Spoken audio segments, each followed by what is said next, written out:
जम्मू कश्मीर प्रदेश Congress committee के सदर ज़िला सदर पुलवामा उमर जान ने यूथ लीडरान आसिफ रहमान और मकसूद अहमद की हमरा आज अवंतीपुरा के कई इलाकों का दौरा किया और हालिया सैलाबी सूरत हाल की वजह से होने वाले नुकसान का जायजा लिया। इस मौके पर उन्होंने लोगों के एक वफ्द से मुलाकात की जिन्होंने अपनी शिकायत उनके सामने पेश की, खास तौर पर वो लोग जिनके खेत पानी में डूब गए हैं। मीडिया से बात करते हुए उमर जान ने इलाके से मुंतखब रुकन असम्बली और इंतजामिया की बेतवज्जुही पर तशवीश का इजहार किया और कहा कि लोगों के मसाइल में मुतल्लिका हुक्काम की मदाखलत ज़रूरी है।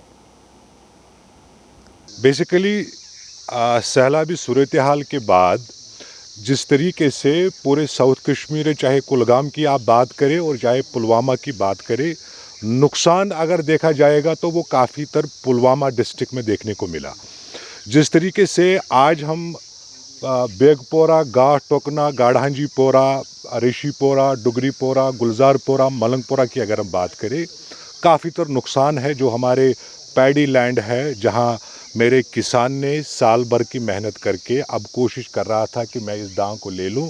लेकिन बदकिस्मती और दुख के साथ कहना पड़ रहा है, सैलाबी सूरत हाल के बाद ना ही ऑनरेबल MLA पुलवामा वहीदुर रहमान पारा साहब यहाँ आए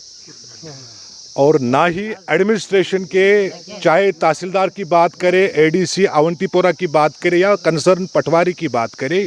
वो इस लैंड जो यहाँ पे गाढ़ांजीपोरा में है, यहाँ तक उन्होंने तकलीफ़ नहीं की। आप देखिए कि लोगों के चेहरों पे किस तरीके से मायूसी है और ये इनकी दान की हालत है कि कैसे अभी भी पानी इसमें है। मेरी गुजारिश है अपने डिप्टी कमिश्नर डॉक्टर बशारत कोयूम साहब को कि एक बार वो टीम कॉन्स्टिट्यूट करे, यहाँ पे मौके पर पहुँचे, ताकि इन लोगों की जो सहायता हो सकती है वो इनके करें। लेकिन ये लोग खुद बता रहे हैं कि अगर इसमें डिवाटरिंग होगी, कम से कम हम घास के लिए ये शाली काटते।